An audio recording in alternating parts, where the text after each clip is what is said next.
a mother of 3, an entrepreneur, a graphic designer and brand consultant, and turned, because of life circumstances, an advocate for special needs persons, specifically autism and other neurodevelopmental disabilities. So this I do through my organization, which is called Andy Speaks for Special Needs Persons Africa, which is generally advised by the challenges I've had, because out of my 3 boys, 2 of them are on the autism spectrum with comorbid conditions of epilepsy, intellectual challenges, and ADHD, and it's just like a whole ball game of challenges. So trying to resolve those issues, having walked that journey here in Kenya.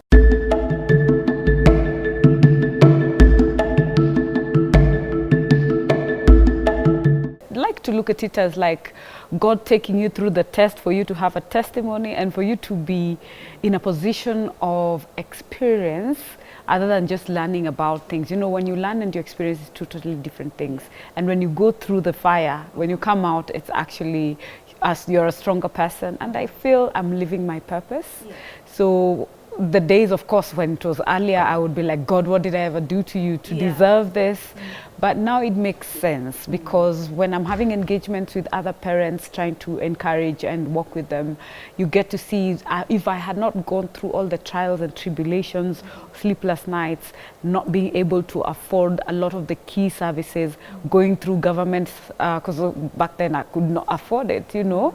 And it was quite a tough one. And those things are the ones now that give me that point of informed decisions and solutions. So it's not just speculation, but been there, done that, and this is how it would be best, because equity is the one thing that I want to focus on, not just generalize. It's because you see also on the autism spectrum, all of them are different.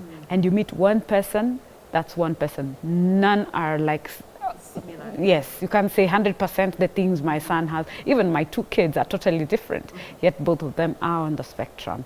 So it's quite a great dynamic of shifting things every day.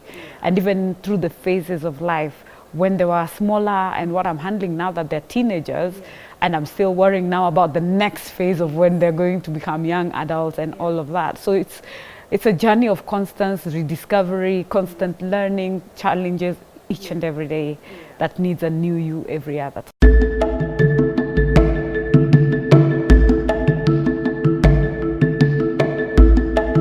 We're actually special parents because some of the things you can never tell that you actually have the not even stamina, I don't even know the right word. The resilience just comes, the grace just comes, because what everyone asks is like, how on earth do you get to handle all of this, be there for other people, still run a business? But then you can imagine that baptism by fire of raising 2 kids on your own for 10 years. Man, you just have to like strap up. I didn't have a life before, that is in all honesty, and most of us are forced to make sacrifices because the stigma is a lot.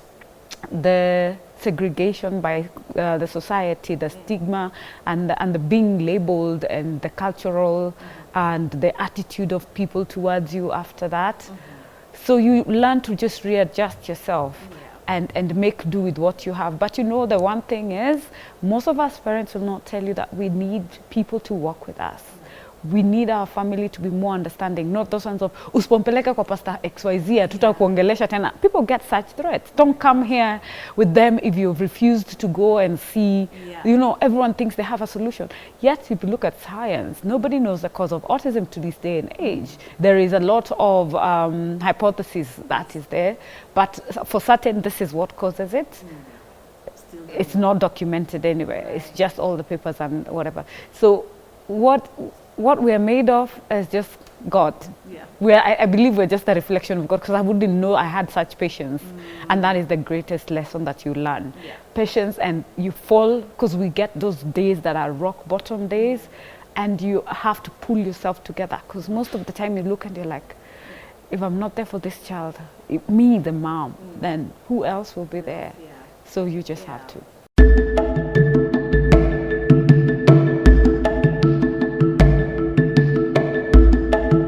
Disability was not even in my radar. You were like, You know, like, why, like, you know, even when you're praying for God, this is what I want, nothing like that was ever in the things I would think of in my, you know, thinking of my future, my getting my kids. I just wanted like cute little bunnies, you know, girls that I still don't have yet. But, but it's a nice army, man. They love me to bits, and I just love it. You know, it is a journey that I just expect. And if you look at it, like my firstborn is a typical child. So I just expected the same. Like my other babies will come, and then it just overnight. It was practically an overnight changeover. Because when I was raising him as an infant, it was just not the same. We were forever in hospital. Little did I know that was just the beginning of the forever, because it is forever. It is forever. And you see, for us, the way as other parents are planning for, oh, my kid will go to primary, will go to university, they'll graduate, they'll take care of me. Those are plans I can't have, I can't afford to have. All I'm thinking of right now, that we're at that point of transit, is like, even when I was getting remarried, I told my husband, you know, my son will be with us probably for the rest of his life, you know?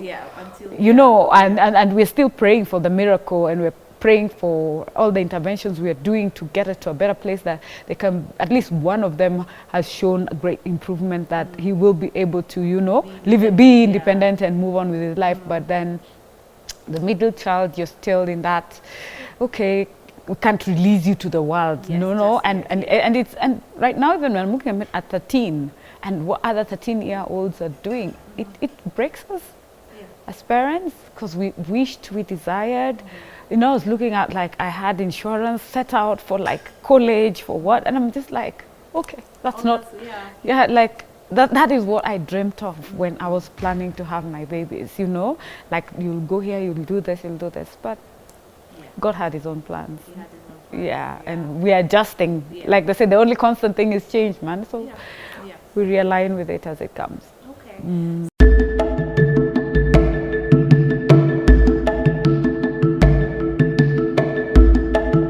We're actually only 5 years, and if you tell anyone Andy Speaks is 5 years, they can't believe you. And that's the difference of when you're living your purpose and when you're just doing something for doing it, you know.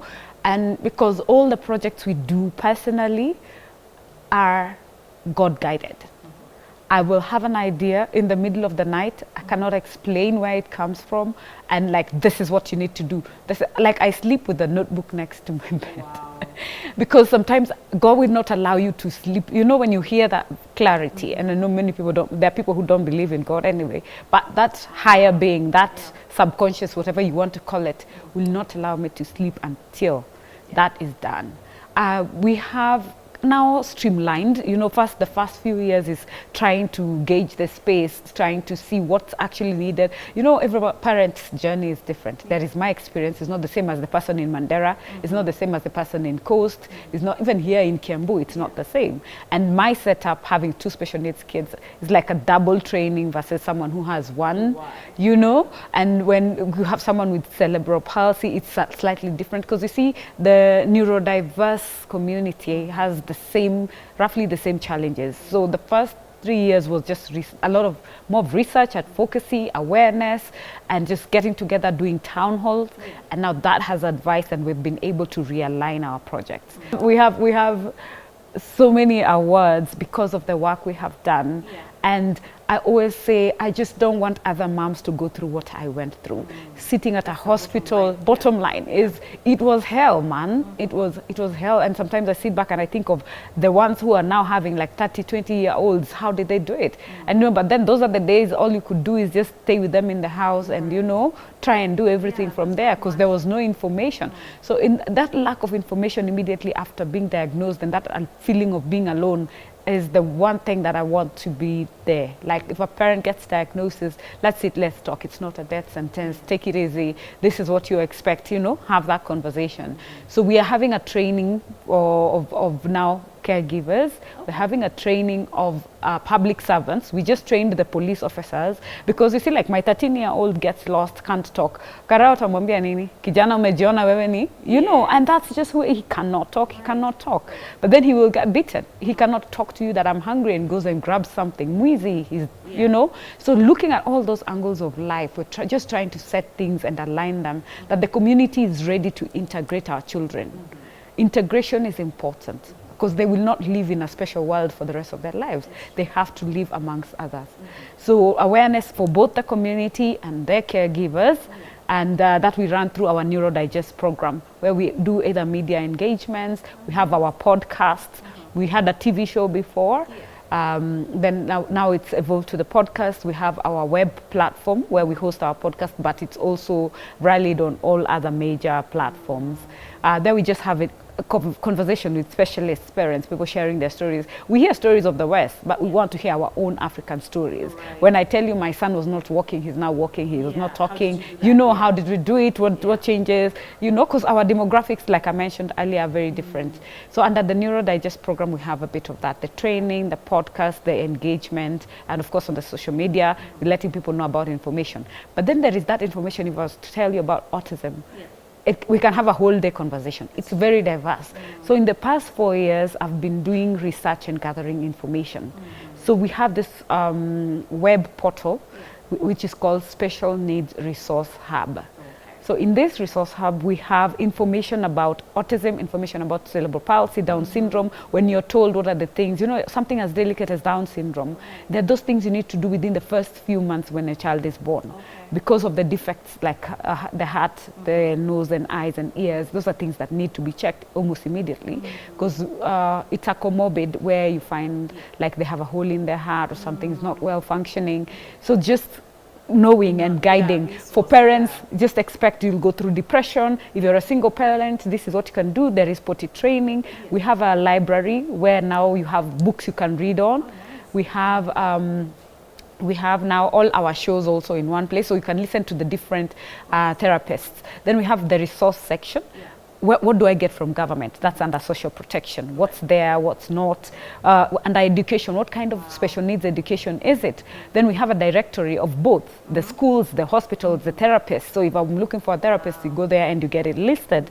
Then we have also education, health, and social protection. Then we have a community section. So this is where parents now have those small things of how do you self-care, how do you handle this, how do you handle that, which WhatsApp group, which Facebook group can I join for whichever now disability that we have, because we're focusing more on the invisible disabilities. Then we have the community section now for the neurodivergent themselves, because you know when they grow up, who's like me? So we have that place of this is where you can, and then we have a corner called Neuro Afro Heroes. You know, we're talking about Steve Jobs, we're talking about the Elon Musk, these neurodivergents who have done so well in the West. What about our very own in Africa? So we have a corner for that. We celebrate the ones who have achieved, so that you know it will encourage that mama that it's not a death sentence when they start from page 1, you know, going to this other side. Then apart from that, there are assistive devices like for early interventions that are electronic. So we put now, like if you want to teach your child on speech, you can download this app. So yes, we have gadgets, but then don't put your child in front of a TV just for the sake of it. These are the things they can be doing. These are the things, programs and things that they can engage. Then apart from that, now we have an e-portal for a shop where we have various promo materials for just raising awareness and also assistive devices. That is our other aspect. At Andy Speaks, we are trying to make the special assistive devices that people take for granted that are very important for our children, like a child who bangs their heads. You know, there is that. There are those ones who have issues with loud hearing, those ear maps, where do you get them? So we're trying to see if we can bring them in and also get some locally, and just one place where, you know, I need a fidgeting thing, I need something for sensory. So we have that shop online where you can just place your order and get it.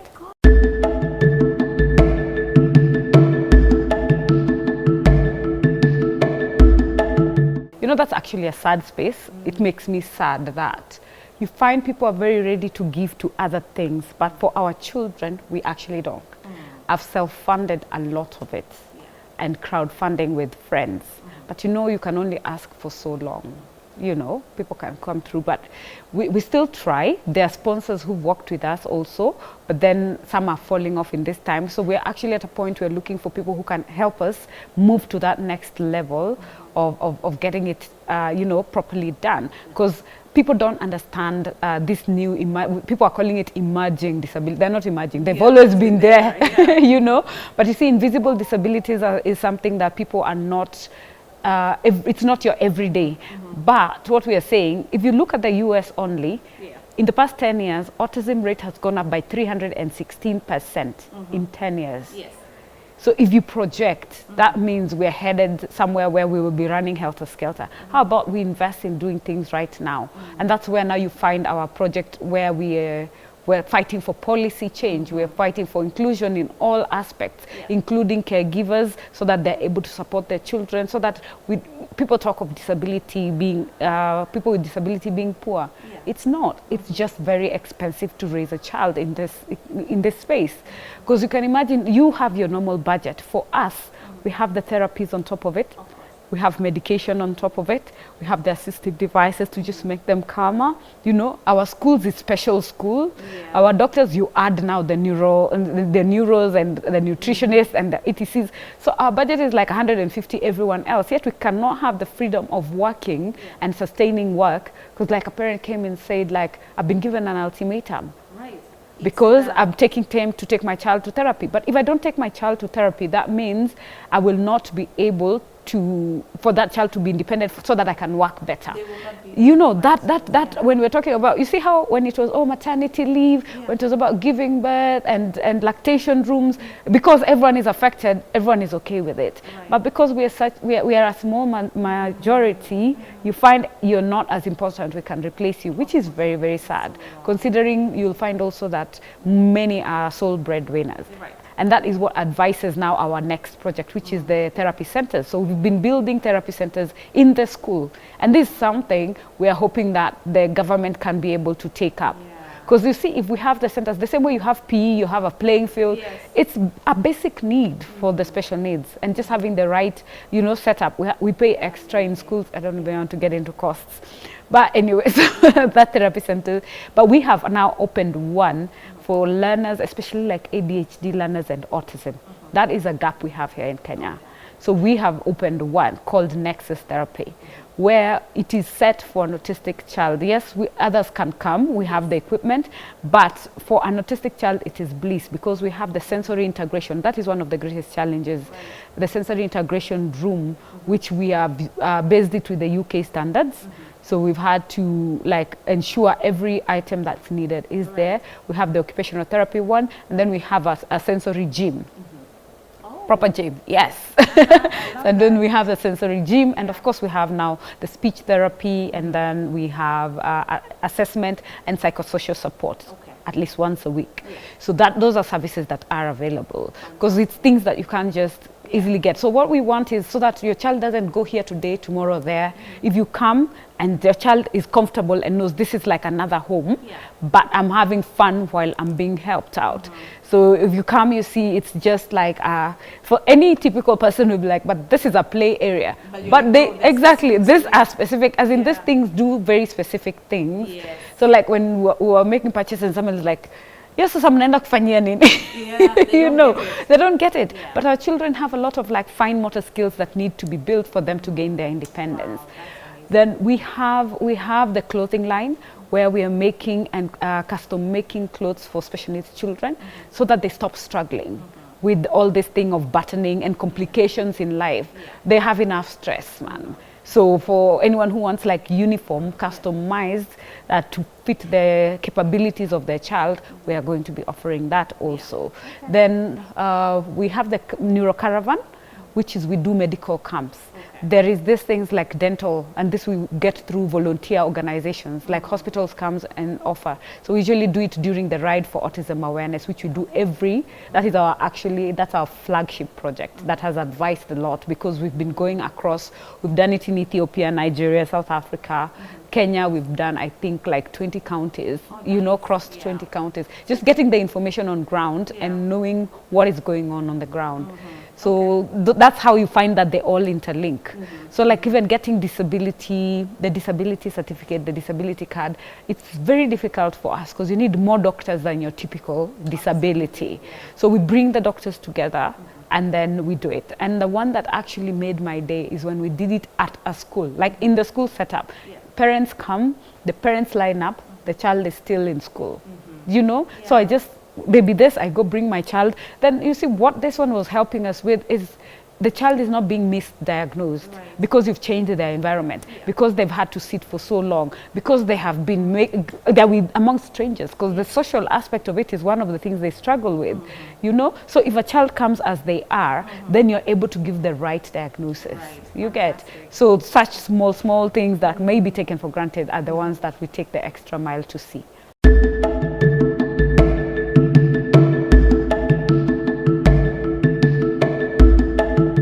You can support us financially so that we can have the sustainability angle and make these projects kick off. See, like just leveling them up so that it's more accessible to like someone in Mandera. Because you see, like our therapy center, we would like, if someone like, for example, allow me to name names, like someone like Toyota, Isuzu, you know, the vehicle manufacturing comes on board and helps us to get that mobile bus. So that when we are going, like now, this year we're doing the ride for autism to Garissa. So you can imagine the bikes need fuel, you know, we need to feed them. We need to give like food donations in Garissa, and we are taking learning support materials. So if you go to our site, you can even, I'm buying this for Garissa, there is the donate button, you can donate through there.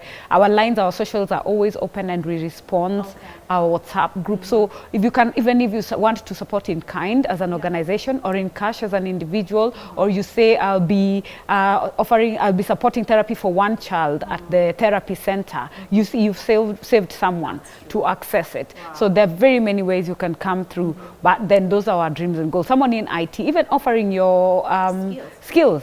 Let's say, like now, I'm not a HR person, but then I need sometimes, you know, that second eye of an HR person, you know, at least for like for our books, we have a company that does that as their CSR. So big up to like Jeff Mitchell for that. You know, this is a friend who was like, I need to get I'm not a specialist in that. I know what I have to do. I can't afford it, but I need us to just help the rest of, you know, the community, and they come through. So all those things in running an office, if you feel you can even give us, like, especially now we're struggling with, we have a lot of IT needs in the terms of social media and all that, because as much as I am a guru in it, that was graphic design and all that, but I can't. So you can say like we can donate one staff, let's say twice a week, you know, to just help us with that. So we line it up. So there are very many ways actually people can come through and help. Yeah.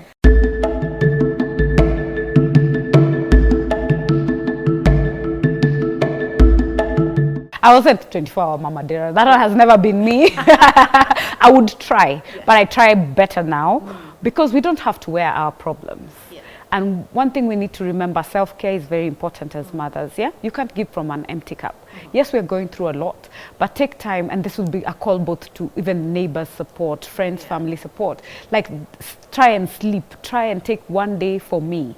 It's not easy to get good support, nanny-wise, or even family understanding, but just have that conversation, because sometimes it's so hard to have that conversation. Talk to your community. Educate your community so that it is comfortable. It's been rough, eh? Even moving, you have to move because that neighbor is always at your door because your child is forever screaming, etc. But don't forget you.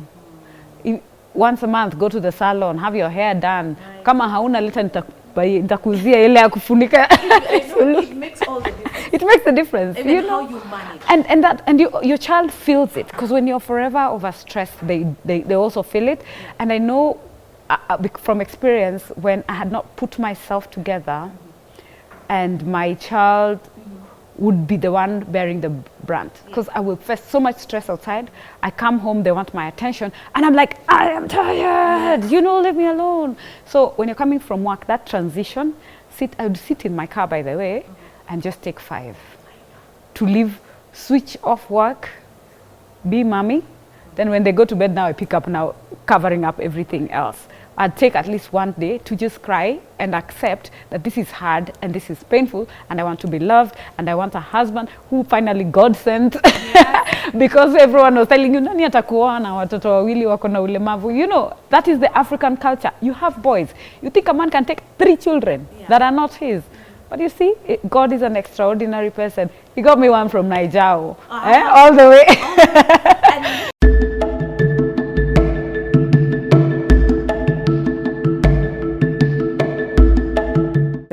You will be disgruntled, and then you are always asked who in your family has it. So there is that campaign that ni watu wenu, ni watu. There is African, let's be real, the Africans in us always bring that up of who to blame. We're always looking for someone to blame. And men always walk out. You know, it might be that is the excuse that's remaining on top of everything else. But I think for me, I found it easier, sorry to say, that now I have one less problem to think of. Wow. No, it is draining. Yeah. It was draining. I stayed single for what, 12 years? Just focusing on my children. And I sacrificed a lot to just be there. There are days I couldn't afford a 3-square meal. I was doing 1 meal a day. Unakunywa maji asubuhi, I had to wait for fare to drop to 20 bob because I could have 50 bob at the beginning of the day. And that was it. And I have to make it work. Yeah. So you have to make a lot of adjustments. Yeah. And then when I tried to go back into the dating scene, it was like baptism by fire. I was like, things had changed after 10 years, my friends. Yes. But then it helped me relearn what I'm looking for, what I don't want. Yes. And I also accepting your child and being able to boldly say, I'm a mom of 3, date 1. Yeah. When hi, I like, okay, yes, I'm a mother, I have 3 kids, 2 of them have autism, and making it a kawaida conversation. Yes, so enda sahi, my friend, let's not waste each other's time. So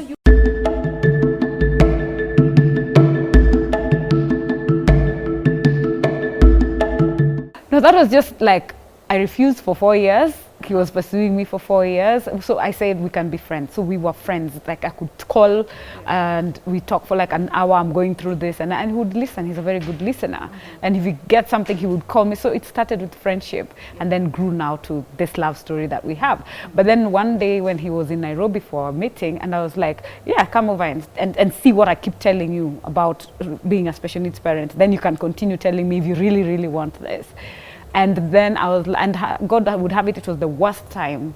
I was like, but this is it, eh? You can leave if you know that story you want, let's just end it now, you know. But he stayed. He stayed. Wow. He stayed, as in, I was just like, you went through this storm with me and still stayed and still loved them. And do you know who made me make the last decision that this is the man? My autistic child, the one who's more severe. Because he's very antisocial, not antisocial, but that's their nature. But when this man walked into my house, my son went, like day 2, alimshika mkono, akanishika mkono, akatuletanisha hivi. And I knew this is the one. That was it. And it was not a mistake, because now they're just inseparable.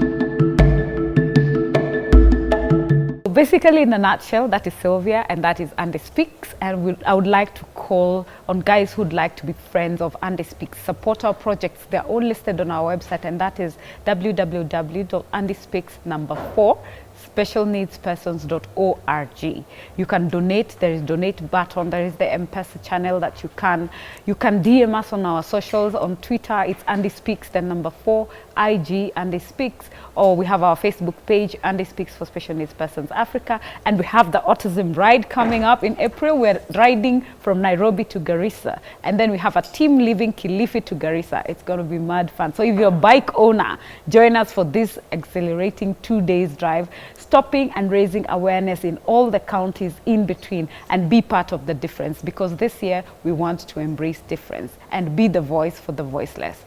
Well, we hope you're feeling inspired and motivated to either change your community or to keep your hustle going. Either way, we'd like to hear from you on our social media platforms as at Trendsetters on K24.